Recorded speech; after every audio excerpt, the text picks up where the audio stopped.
Done all done. Uddhavji दिल्लीत आहात आज अरविंद केजरीवाल यांच्या अटकेच्या निषेधार्थ इंडिया अलायन्सने जी रॅली आयोजित केली आहे, तुम्ही सहभागी होतात. काय या रॅलीत सहभागी होण्यामागची तुमची भूमिका काय? साहजिकच आहे की आपल्याला सर्वांना लक्षात असेल, अरविंदजी माझ्या घरी आले होते आणि त्यांनी देशामध्ये जी काही एक हुकुमशाही येऊ पाहते किंवा आलेली आहे त्याविरुद्ध आपण सर्वांनी एक होण्याची कशी आवश्यकता आहे हे मला सांगितलं होतं.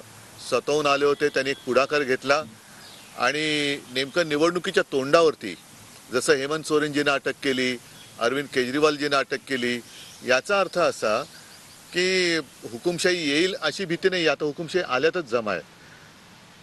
खुल्या वातावरणामध्ये निवडणुका होऊ द्यायला पाहिजेत. अनेक व्यक्ती आपण अशाही पाहतो आहोत की ज्यांच्यावरती भारतीय जनता पक्षाने आरोप करून पक्षात घेऊन त्यांच्या केसेसच बंद करून टाकल्या आणि जे लोक बोलतात त्यांच्यावरती केसेस टाकून त्यांना अटकेमध्ये टाकले जाते. तर ही काही लोकशाही चांगली आहे असं मानण्याचं लक्षण नाही आहे. हे काही लक्षण चांगलं नाही आहे. या हुकुमशाहीचा कसा सामना करणार तुम्ही? हुकुमशाहीचा सामना आम्ही जनतेसमोर जातो आहोत आणि माझा महाराष्ट्राची आता हे दौरा सुरू झालेलाच आहे.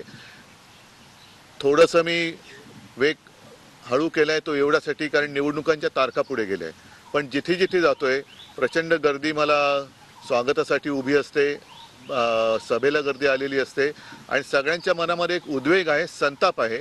ज्या पद्धतीने गद्दारी करून महाराष्ट्र विकास आघाडीचं सरकार पाडलं, गद्दारी करून सरकार स्थापन केलं आणि जे चित्रविचित्र आता त्यांचे सगळे सोबती एकत्र घेण्याचं त्यांचं काम चालू आहे ते पाहिल्यानंतर जनता वाट पाहते.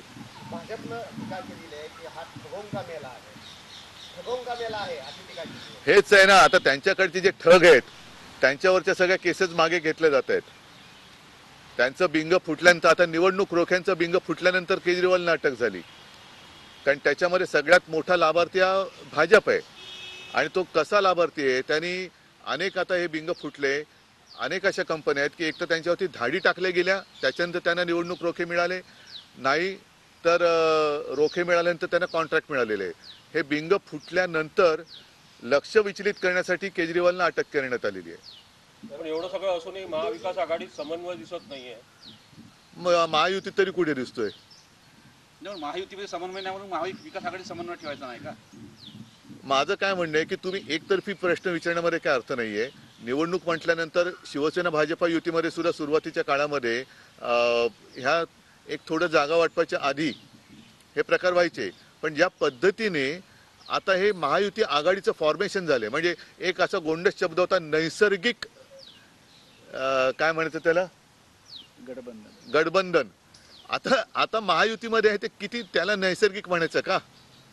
हे कोणतं म्हणजे सगळ्या भ्रष्टाचारानं सोबत घेऊन तुमची युती तुम्ही पुढे नेते, हे नैसर्गिक आहे का? म्हणजे भ्रष्टाचार हा तुमचा नैसर्गिक गुणधर्म आहे का? तर त्याच्यामुळे पहिलं त्यांच्यामध्ये वाटेल त्याला घेऊन जी युती करतायत तर त्यांचा ताळमेळ बघा. महाविकास आघाडीचं उत्तम चाललेलं आहे ते ठीक आहे. बीजेपीच्या ट्विटर हँडलवरून जे ठगोंका मेला असं आजच्या रॅलीचं वर्णन आहे, त्यात आपल्याला इंडिया आघाडीतले बरेचसे नेत्यांचे चेहरे बघायला मिळतात, पण एक चेहरा दिसत नाही, तो म्हणजे शरद पवारांचा. काय अजूनही काही नाही, मला नाही वाटत. मुळामध्ये ही सगळी या एजन्सीच्या भाडोत्री असतात, तुम्हाला कल्पना आहे. त्यांच्या विचाराने मी काही दोष देत नाही. त्यांना जसं वरनं आदेश येतात तसं ते करतात.